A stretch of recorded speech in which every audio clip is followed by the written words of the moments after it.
Salut les pirates! Ah ouais, c'est aujourd'hui que sur la formation de la patience, donc je parle doucement.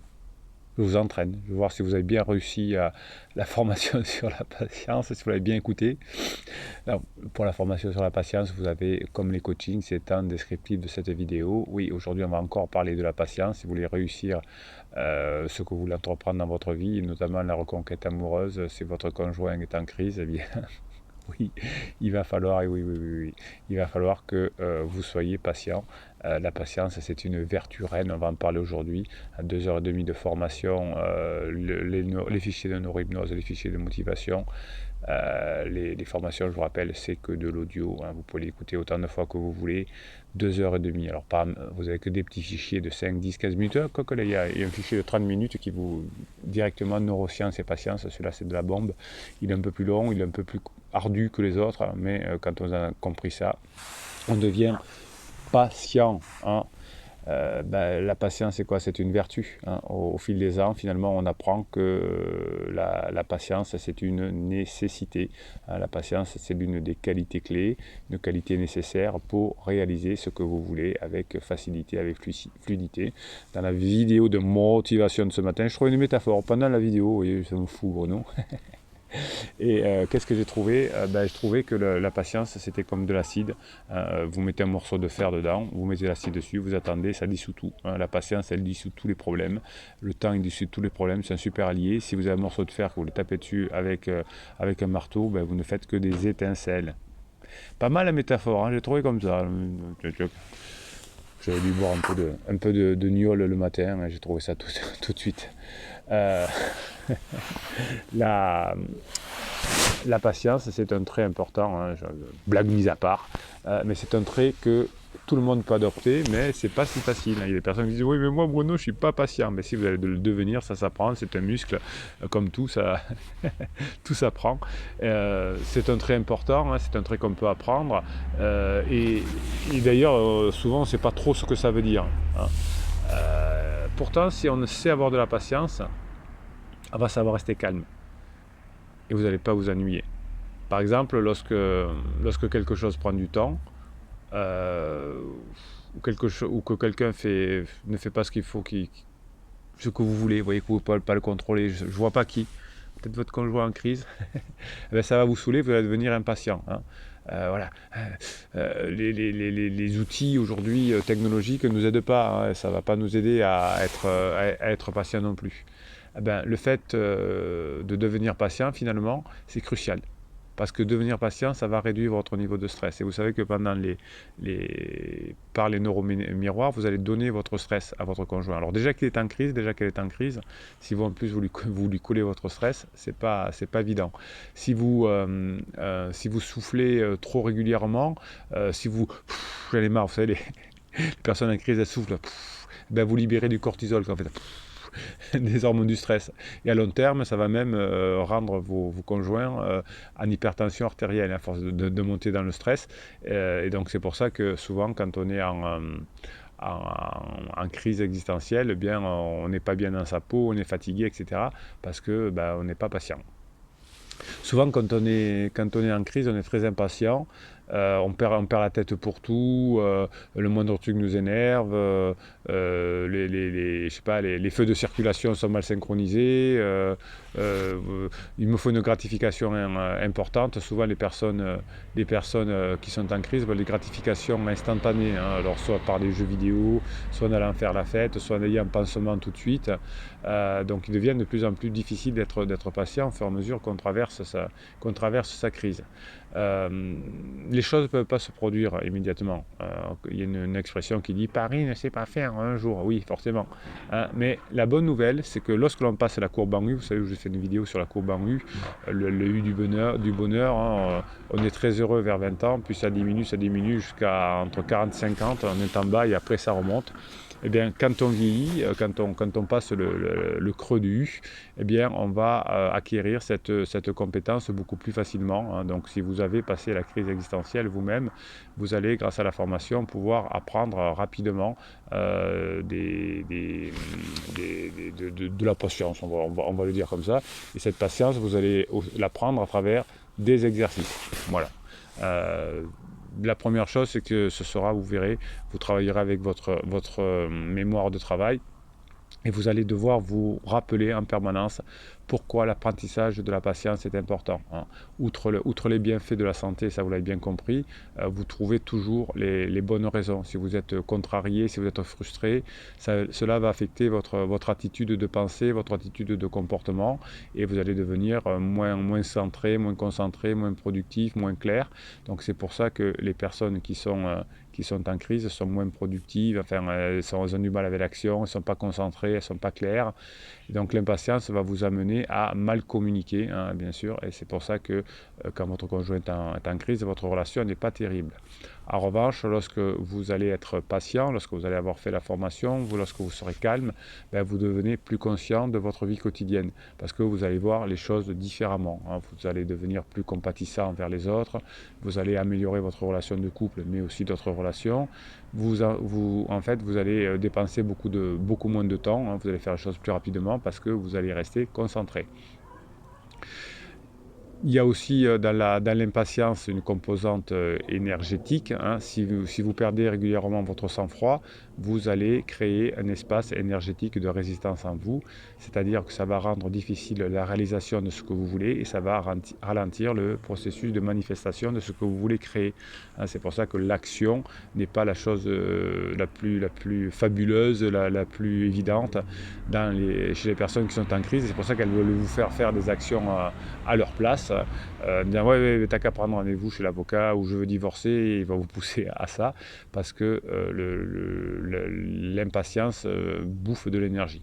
En revanche, par la vertu de la patience, vous allez placer dans un espace énergétique de coolitude, je ne sais pas comment on dit, enfin en tout cas de tolérance, et vous allez pouvoir accomplir plus et vous allez de plus en plus souvent avoir besoin de souffler, de faire le point et finalement vous allez attirer les bonnes choses parce que il y a des choses, il faut laisser le temps que ça se fasse, il faut de la patience, il faut le temps que ça se crée, il faut le temps que la crise diminue, il faut du temps. Si vous arrivez à être plus patient, vous arriverez à mieux respirer. Vous savez, quand on est en crise, on respire sur le haut du corps, là, c'est bloqué. Quand on est en crise, on se sent stressé, on se sent impatient et on est beaucoup dans ses pensées, on est beaucoup dans les ruminations. Et du coup, vous allez l'être aussi, vous aussi. Si vous voulez que quelque chose se produise immédiatement, je vais divorcer tout de suite, dans les 6 mois, là, vite. Le niveau de stress va augmenter et donc, il n'y a rien qui va se passer finalement et on va être beaucoup moins performant et finalement, les actions ne vont rien donner du tout. On va faire plein de choses, mais il n'y a rien qui va se concrétiser véritablement. Donc si vous voulez être plus patient, vous allez apprendre à respirer. Je vous apprends à le faire aussi dans la formation, et puis dans d'autres lieux aussi. Une respiration qui va être profonde, parce que la respiration de l'impatience, la respiration des personnes en crise, va entraîner une diminution de l'apport d'oxygène du cerveau. C'est pour ça que les personnes en crise arrivent, on va dire, pas très bien à réfléchir, on va le dire comme ça. Donc la respiration superficielle va stimuler le système nerveux que j'appelle le sympathique et va déclencher la réponse combat-fuite. Combat-fuite, et ça c'est le truc quand on est en crise. J'ai été en crise, je ne me moque pas des personnes en crise, attention, je l'ai été aussi il y a une quinzaine d'années. Et quand on est en crise, on a finalement peu d'apport d'oxygène au cerveau. Le système nerveux sympathique combat. Oh, cool. Et donc, quand on est en crise, la fréquence cardiaque, la tension artérielle augmente, les muscles se tendent et on n'arrive pas à trouver de solution. Donc, la respiration superficielle va provoquer un cercle vicieux et la patience va vous aider à trouver quelque chose de plus simple, de plus cool, de plus tranquille. Et finalement, la patience va vous permettre d'être mieux dans votre vie. La patience va vous permettre d'être mieux dans votre vie, de respirer profondément. Bruno se calme. Donc la respiration profonde va apporter l'oxygène à votre cerveau, va stimuler le parasympathique. Ça va favoriser quoi? Votre état de calme. Donc les techniques de respiration, comme la neurohypnose d'ailleurs, vont vous aider à vous sentir connecté à votre corps et cela va éloigner la conscience des soucis, votre tête va s'apaiser, vous aurez moins besoin d'aller dans la bagarre. Donc vous allez, pour être patient, pratiquer une respiration profonde. Vous allez vous sentir plus connecté à votre corps, vous allez être plus calme, vous allez moins réagir aux provocations de votre conjoint s'il est en crise. On se calme. La neurohypnose va vous aider à prendre cette patience. C'est une pratique que des personnes n'ont pas trop envie. La neurohypnose, pourtant c'est simple. On met un casque dans les oreilles, on écoute. Il y a des ondes binaurales, il y a des messages subliminaux. Ben, ça va vous apprendre l'art de la patience, surtout le fichier neurohypnose qui est dans la formation, hein, puisque il s'appelle formation neurohypnose. Non, formation patience. Ah, je vous titille là, aujourd'hui j'aime vous titiller à votre patience. Ah.